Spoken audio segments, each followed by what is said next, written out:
Now,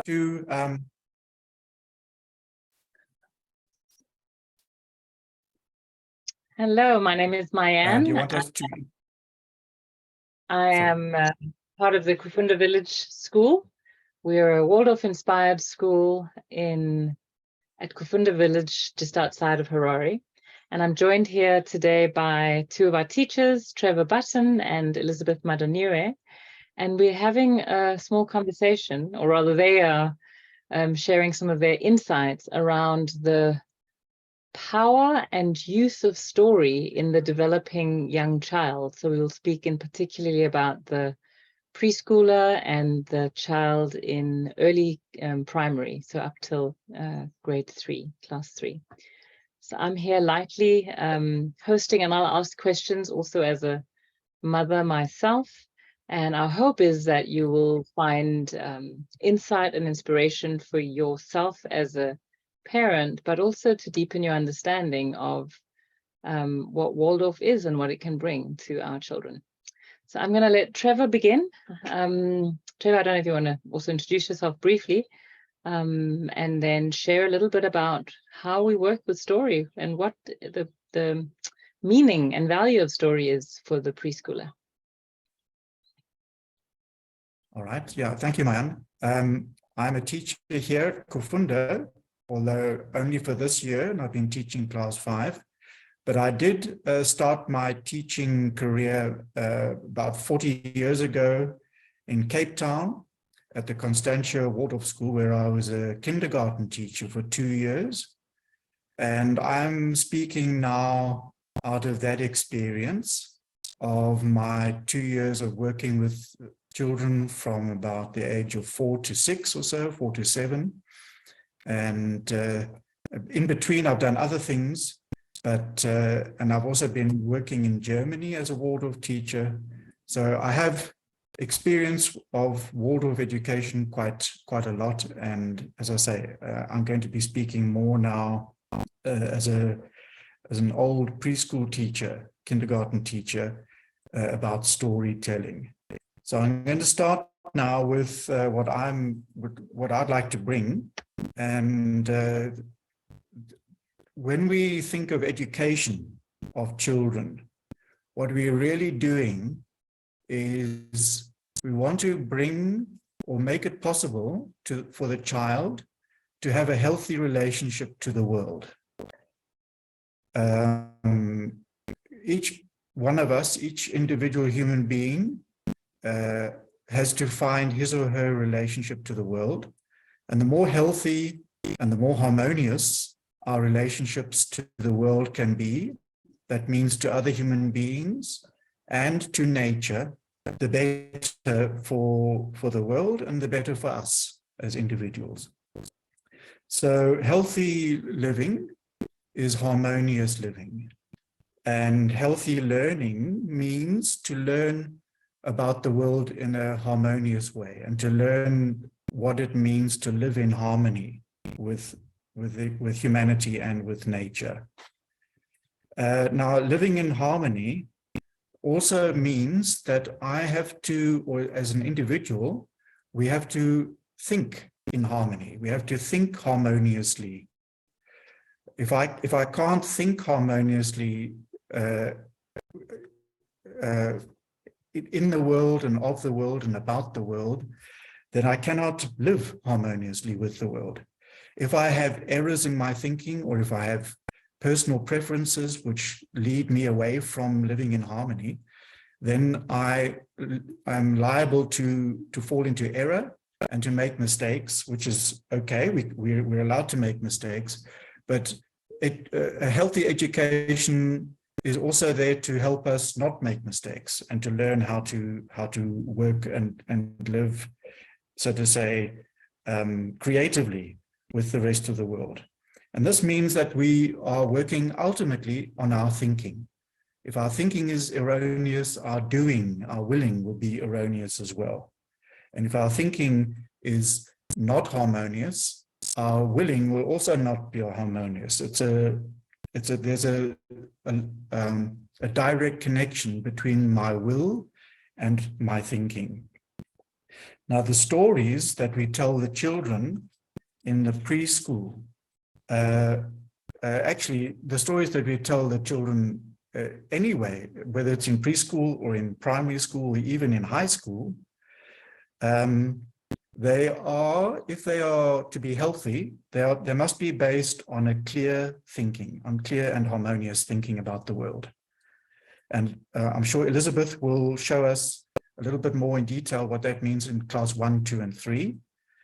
But ultimately, all the stories that we give the children, tell the children, must be taken out of the world itself, and out of the natural beauty and harmony that is in the world, because nature is beautiful and harmonious.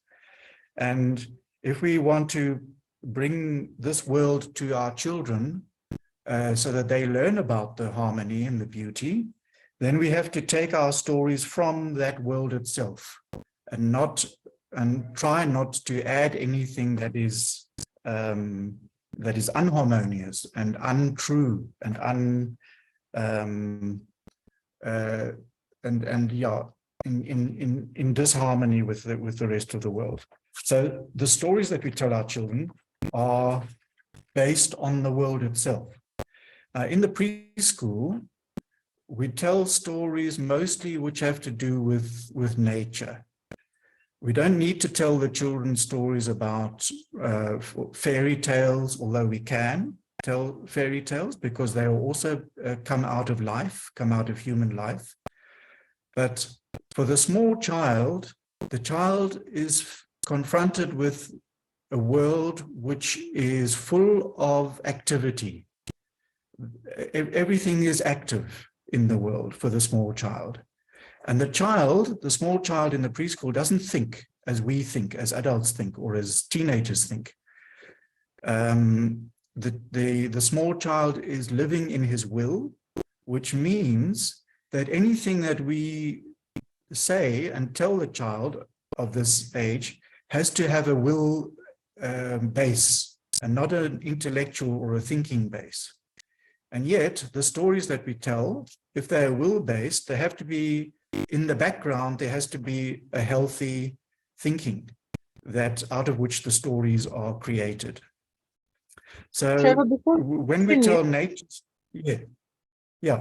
Just because I think in Waldorf we use the word, the term will is used a lot, but I don't know that it's used so much in everywhere else. So when you say a story that's will based, what do you mean?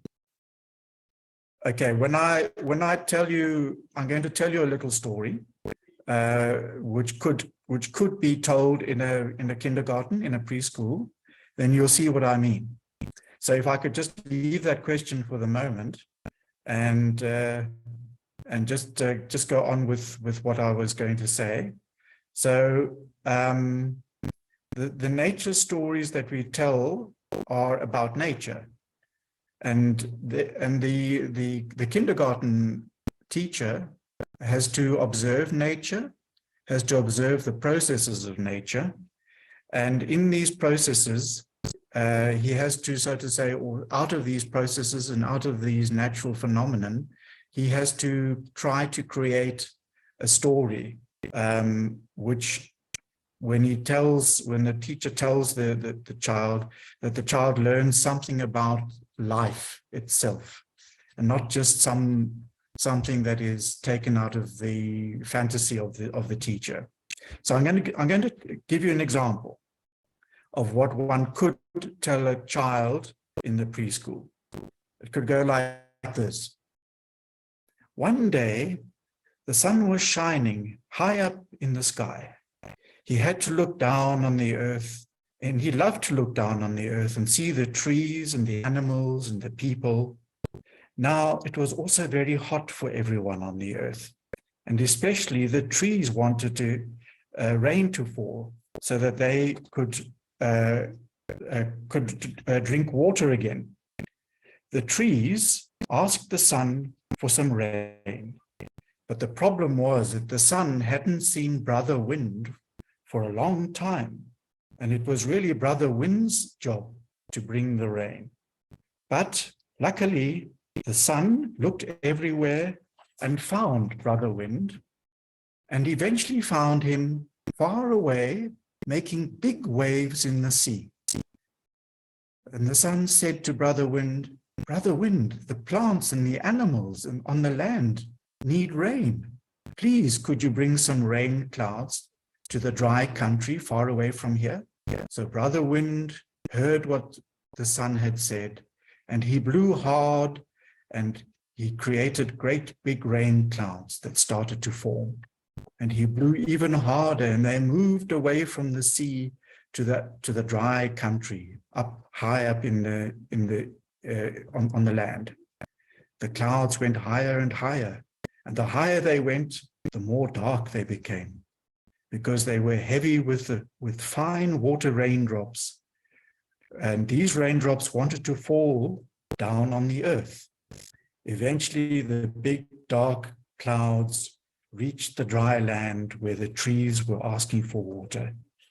And they started to release their big raindrops onto the earth below. Big drops of water fell on the earth. And there was so much rain that all the trees and the plants and the animals and the people had plenty of water to drink. The next day, the sun was high up in the sky again, and the trees thanked him for helping to send Brother Wind with the rain clouds. So now, not a brilliant story. I sort of created that quite spontaneously. But the point is that all the information that is in the story is factual information. If you observe the world, if you observe the clouds, the sun, and the rain, all of this is factual information, but it's brought to the young child in the form of a story, where the sun is speaking to the plants, and the plants are speaking to the sun, and the sun is speaking to the wind, and so on. And in actual fact, in actual reality, this is really what happens. Although through our eyes, through the eyes of adults, we don't see these kind of conversations happening anymore, because we've lost this magic. We've lost the ability, I would say, to see the magic in the world. But the small child hasn't lost this ability. And the story is, I would say, it's right for the small child because it's full of activity. It's not full of information. There's no information in this story, but it's there expressing and telling the facts of nature in respect of rain and wind and so on. So a story like this corresponds with the facts of nature and natural processes. Now, if we spoke theoretically, if we spoke just to ourselves, just intellectually, we could also talk about these processes in the following way. We could say, the wind brings the rain clouds from the sea, and when the humidity and the temperature are right, the rain falls and the plants are nourished by the rain. That's more or less what this story was about. But if I were to say that to a small child, it would look at me as if I was speaking a language that it had no idea of what it was. So while such dry facts are correct, they are meaningless for the small child. Now, the preschool child needs to hear how the beings of nature, the being of the sun, the being of the tree, the being of the wind, the being of the water, the being of the rain, how these beings react with each other, interact with each other, speak to each other, work with each other, because they are real living entities. And for the small child, it's completely natural. It will understand these things completely naturally. Although, and this is where we have a big problem with preschool education. For our intellectual way of looking at things as adults, we struggle to understand that anyone could make any sense of what I just said. And yet for the small child, that is exactly what they need. Living beings, which we've been talking about in the story, have will and can do something together. The sun does something, the wind does something. Dry facts, on the other hand, have no life and they can't do anything.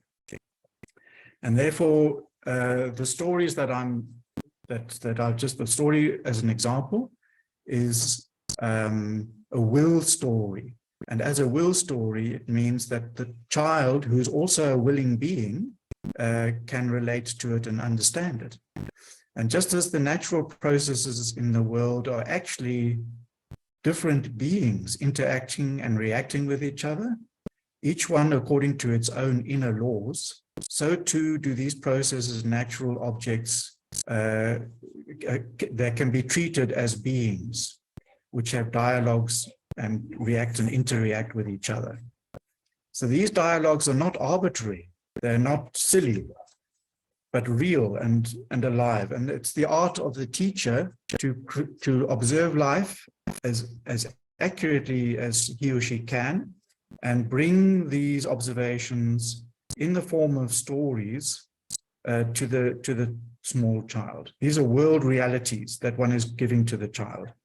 And these dialogues and stories lead the child to have an inner experience of nature, which is actually a living experience of the processes that are taking place in the world. And in the small child, the connecting link between the outer world and the inner experience of the picture story, because it's pictures that we're presenting to the child. This is, we could describe this as the link between the soul of the child, the inner life of the child, and the world and the inner and the outer world. And this link ultimately is thinking. In the first place, for the child, for the small child, this thinking is presented in terms of imaginations, in terms of picture stories, but the basis behind these pictures is observation and thinking. Because as a teacher, I need to think through these processes and present them to the child in the form of pictures. So the imaginative nature stories provide the correct basis for true thinking in the child, but it's not thinking in the sense that we as adults do that. And this true thinking is harmonious thinking.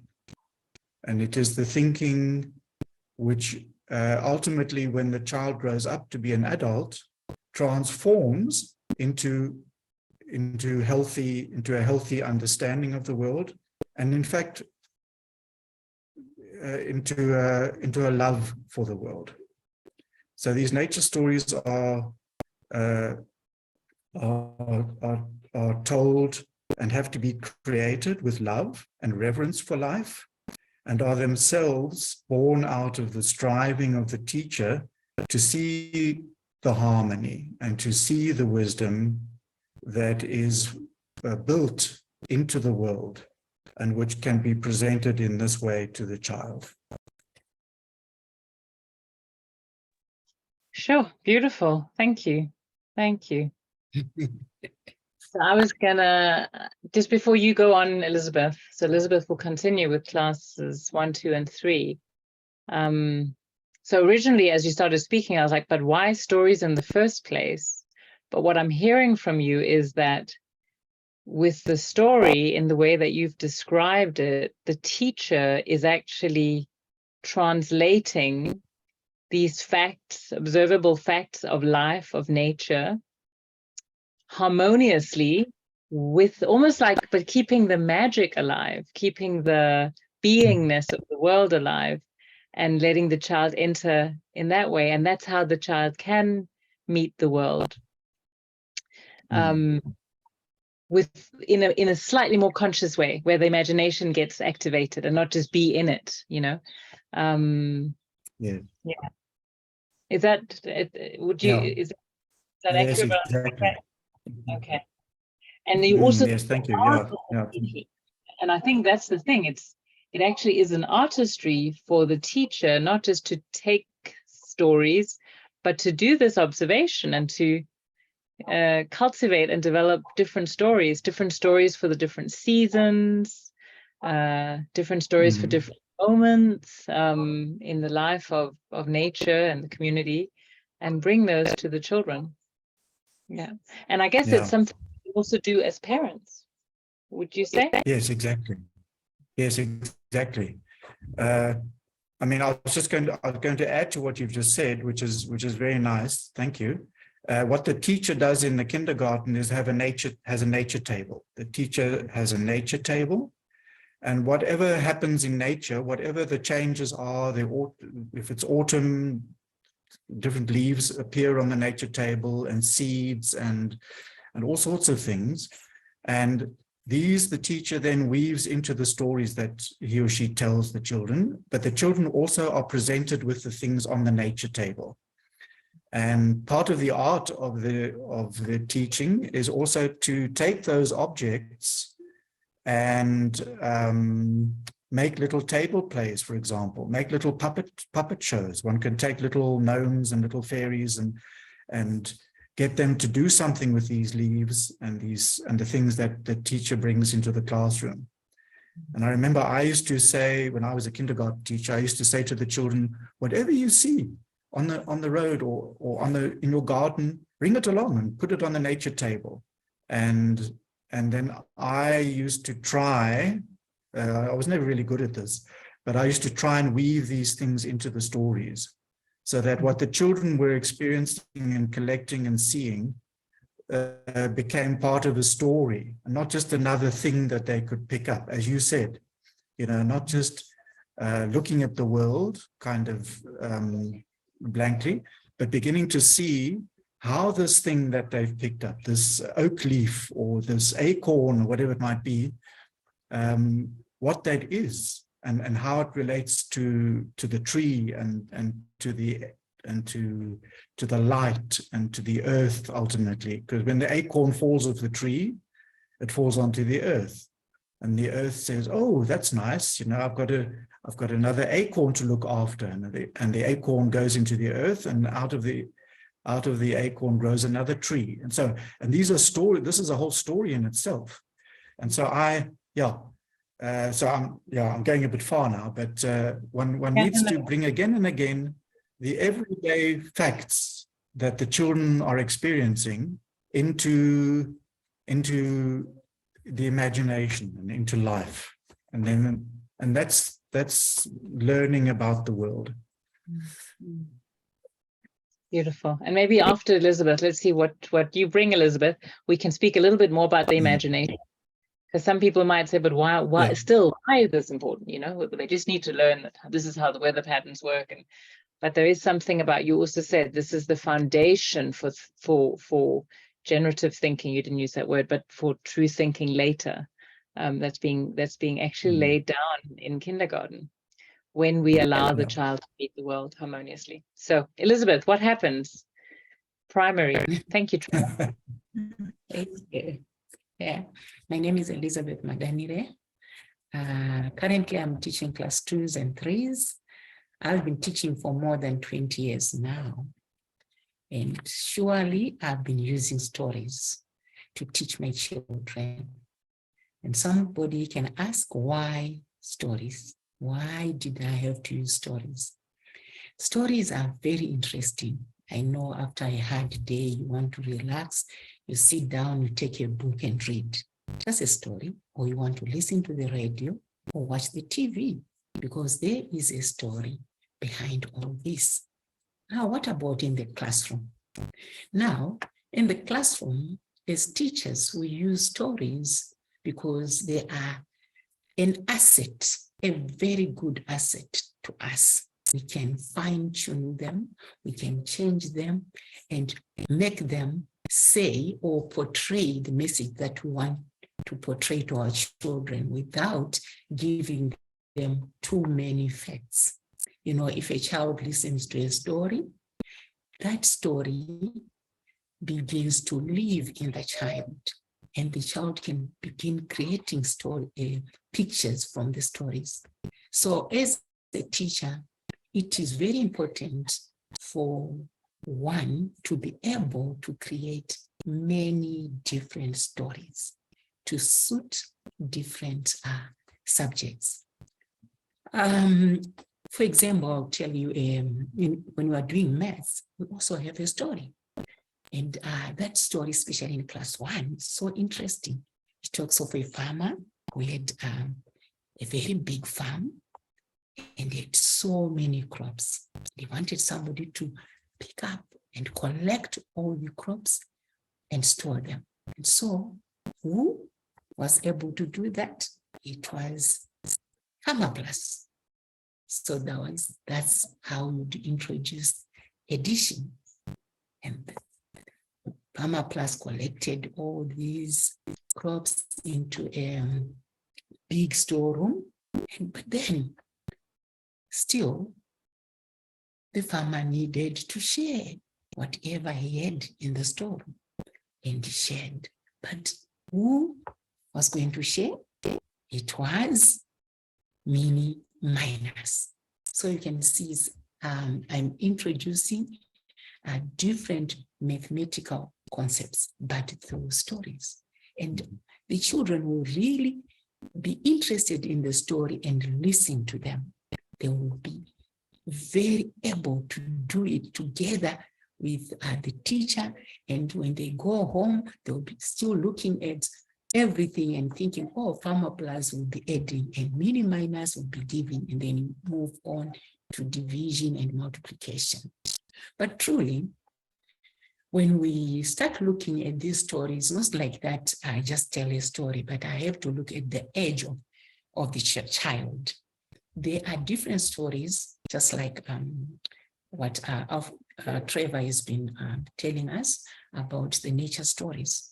When children are still very young, from 0 to about 6 years, we usually tell them nature stories because they are still in their real phase.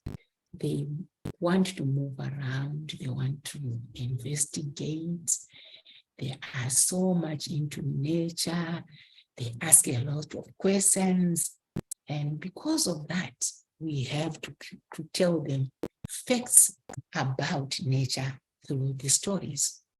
Why through stories? It's because we don't want them to have those big words, want them to understand that also the nature outside is also surviving. Whatever they see is also just like us. They have to look at nature like, children don't even have that knowledge of saying we are different. They must know that we are the same with nature. When they look at the bird flying, or if they see a nest, they must respect the nest. By telling them nature stories, children, when they go out, they won't vandalize the environment. They'll start to respect the environment because of the stories that we'll be telling them. Because to them, it will be like, oh, if I destroy this nest, it's the bird's home. What will happen when the bird comes? It won't have a home. So they will pay a lot of respect. And by so doing, we are creating reverence in the children. I've also noticed as a teacher that when I tell a story, I can teach even English. I can teach a rhyme from a story. I can teach spellings, and also children can also draw from their own imagination. After telling them a story, at times I ask them to draw.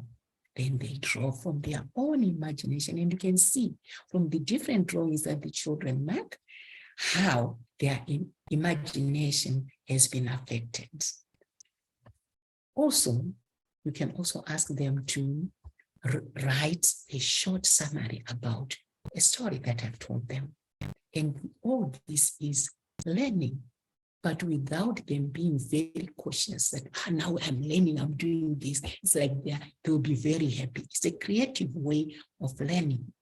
And when we teach them through stories, they learn to take in more than what we would like to teach them as facts. Because from that story, there's so much. There's a moral teaching, there's English, there's maybe plurals, and children at the end of maybe 2-3 days, they will be much more able to do far better work than from somebody who was taught through just dry information. As I have already said, that from 0 to 7 is the whole phase, and we tell them nature stories. I'm now going to look at a child who is now 7 years. And when we look at this child is grown into the feeling phase. And now the stories that we have to teach or tell these children should affect their feeling life. And these are fairy tales. From the fairy tales, the children will learn about the struggles of life. It's like we're preparing them for the life that they're going to be living. And when we tell them, they've got to pick up from the stories, the struggles, the obstacles. But the most important part of these stories is that at the end, the child will always win, and there will be a helper somewhere. So from the stories, those fairy stories, the child listens to the story, understands the struggles of life, understands there's always a helper, then understands that, oh, whatever obstacles they will face in life, they'll be able to conquer. So we will be awakening their feeling life and also feeding them so that when they start seeing these things in life, in real life situation, they'll be able to go back to their own soul, just like what Trevor was talking about, and it will all manifest, and they'll be able to be better children, calm, and also be able to meet whatever will be coming along their paths. When they are now in class 2. Can I just say, I almost have a sense that you're describing it, that because the child is not yet in the intellect in the same way that we are as adults, these stories are going in a different way. And I've often wondered why the fairy tale is so brutal. But I love what you're saying, that whatever the obstacles, in the end, they are overcome, and there was help along the way. And I almost get this sense that this is information that's being then transmitted into the child's subconscious. So it's not that at 18, when there's a struggle, or it's 35 or whatever, they're going to be like, oh, the fairy tale taught me. But there's something in there that was that was planted by the teacher over years of these kinds of stories of like, okay, I've got to actually believe, keep going, and find my way. So I love that, really love that. And I also really appreciate what you said before that about working with the way the child learns to teach what you want to teach. And I think it was similar to what you were speaking to, Trevor, but in a different way, that I can teach math through stories of Farmer Plus and Mini Minus. And again, that the understanding then is at a deeper level in the child. I think sometimes the mathematical concepts, the children don't actually fully understand them, but they learn how to do them. And what I've seen in Waldorf is that there's another level of comprehension that that is coming out of the stories. Nice, yeah. Your camera has frozen. So, you want to just stop video and then restart video, because then sometimes it comes back. And you can continue talking, Elizabeth. Is that better? Now it's black.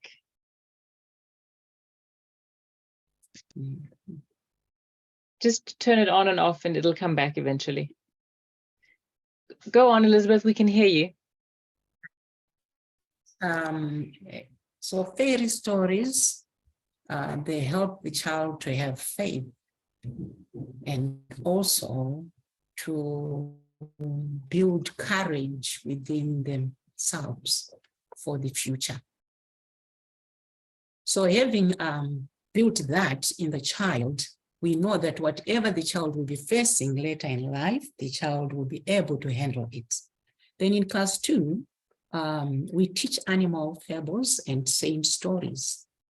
And these stories speak to the child in a manner that the child will understand that in life, there are different characters of people. There are good people and bad people. And this is also a way of alerting the children that as you grow older, you are going to meet these people. And already they have a backbone. They start building up and thinking of what and how they are going to do when they meet bad people along the path. So it's very good for the children to be able to know that in the world, all people are not good. They are also bad people, but we live with them. We can't run away from them. We have to be able to deal with them somehow. And then in class 3, when they're a little bit older, and this is the stage whereby the children start being separate from everything. It's just like when they start saying, I am me, and the world is over there. They even look at the teacher and feel like, the teacher is not really supporting me, or the teacher doesn't love me enough. So when they are in this stage where they feel all alone, we tell them Old Testament stories. Old Testament stories, if you read them, they are full of reassurance and support. The children will learn that although I'm feeling separate, I have a connection, I have a support from someone. They are not alone. Just like when Adam and Eve were sent out of the Garden of Eden, they were not alone. God also was there for them. So we teach these children this story so that whenever they feel that they are very separate, they feel lonely, they feel sad, they should know that I can go to someone and get support. They'll be able to go and ask for help. And you know, if the children are able to come to someone and ask for help, you know, they will be better children. Rather than just solving their own problems alone, they get to know that, okay, I can approach anyone, or they look for somebody that they can trust and go to that person.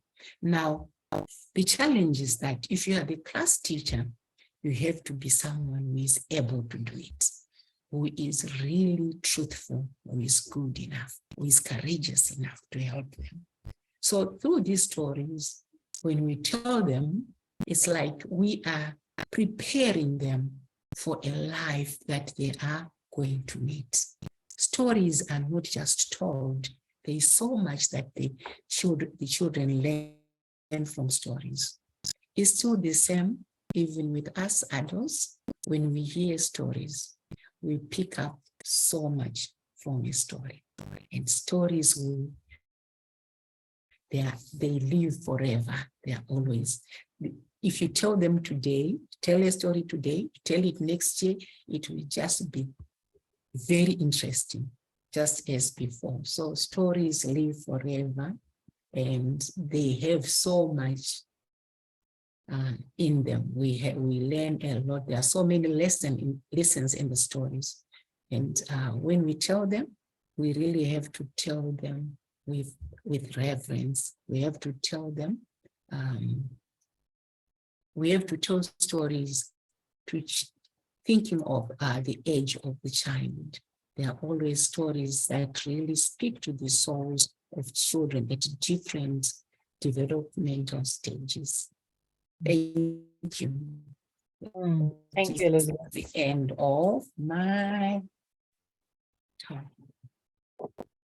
I wanted to just add on the creation on the Old Testament stories, because Waldorf obviously came out of Europe and a Christian context, but I know in Kenya, and I think also some of the teachers at Kufunda are looking at creation stories. So somehow it's stories that give the child a sense of their place in the world, and so often it's Old Testament stories, but it can also be indigenous creation stories that situate the children with a sense of belonging in the landscape. Just wanted to bring that in. I know sometimes that question is asked.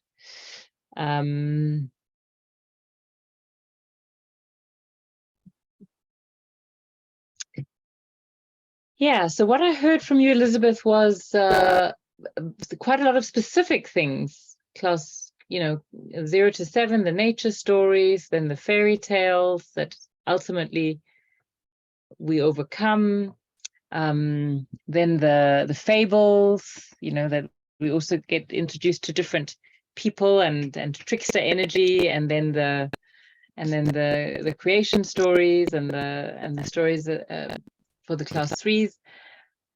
But I also heard that is also really within the subjects themselves.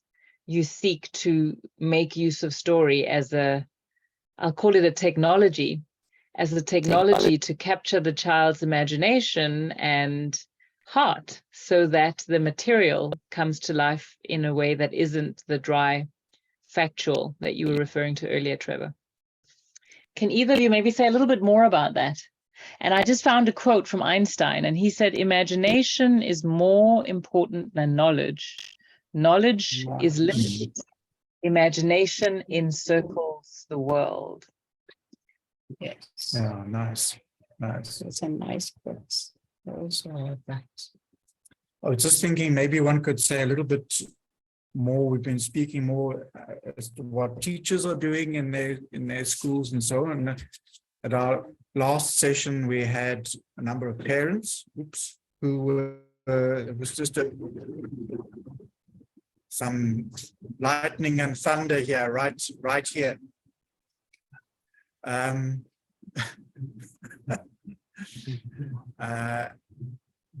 Parents who are perhaps having questions about how to work with their children.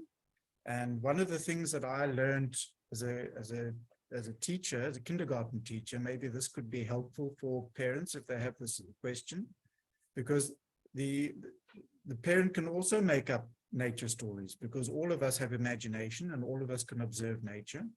But one of the things that I learned was, for example, on the first day of school in the kindergarten, in order to establish right from the beginning a kind of system or a rhythm or a habit, you could say, in the children's souls as to what's going to happen in the kindergarten, the teacher tells a story to the children of a kindergarten somewhere in the world.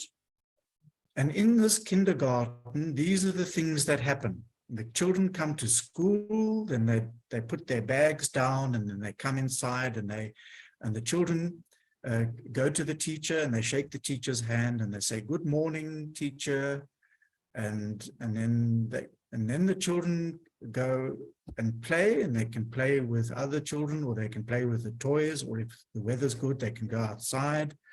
And it's told, the story is told as if one is talking about some other place somewhere else on the earth where children go to the school, and this is what happens in their school.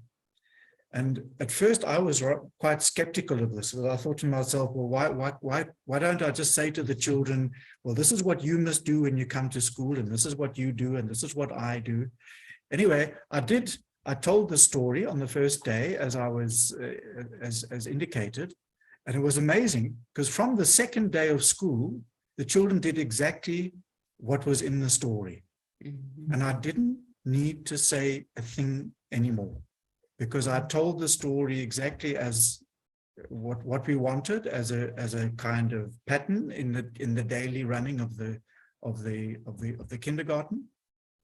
And it was amazing. The children didn't say anything. There was no like saying, "Oh, this is our school that he's talking about," or this is me. This is what I've got to do. But it went right into the will of the child.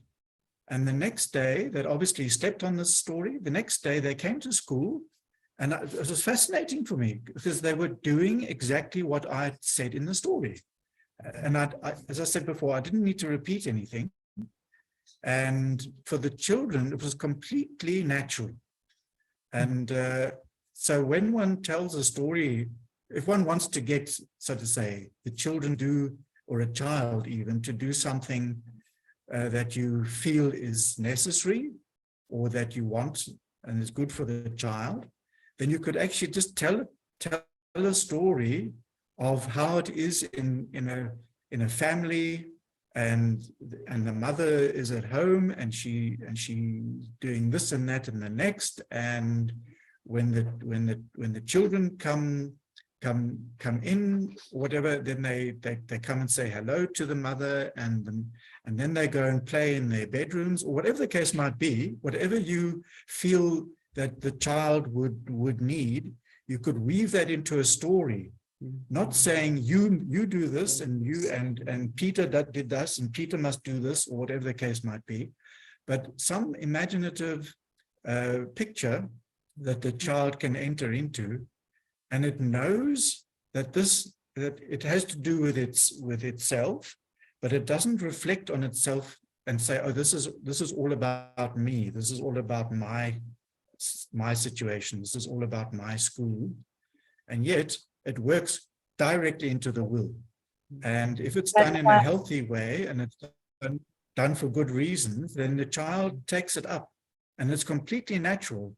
And because it's done in that way, there's no problem for the child. There's no insecurity. In fact, it's just the opposite. The child feels completely secure and happy in doing these things. Yeah, so that confirms that stories speak indirectly to children, to everyone. They speak indirectly. It's like when they hear it, they act accordingly. But it's not like we're telling them, "Don't do this." No. Yes. Yeah. So yeah, that's why stories are also important. Because the child still lives in a slightly dreamy state, and so the story enters in a way, in a natural way. And as you said again, those drive factors, do this, don't do this, doesn't actually enter. It's not the language of the child. So I remember the last conversation we had, parents also asking, I'm trying to reason with my children, it's like, well, reason is not yet fully developed in the younger. Yeah. No, I'm conscious of time. Just the wrong. Exactly. Yes, we could actually round off now. I'm just wondering, Elizabeth, if you wanted to just, in closing, you've spoken before about healing stories. What are healing stories? Just briefly. Okay. Healing stories are stories that we tell children when we see that the child is struggling, maybe in his behavior. Then we think of a story. From that story, the child will pick something, and the story will speak indirectly, just like what Trevor has been saying, to the child. And maybe after a week, you'll see a change in the child. So whenever you've got a problem with a child, think of a story. It should be a story, just like what Trevor has been telling us, a story which is very positive, not negative. And the child will build a picture in his or her head. And from there, the child will strive to do better. Yes. Beautiful. And I think part of it is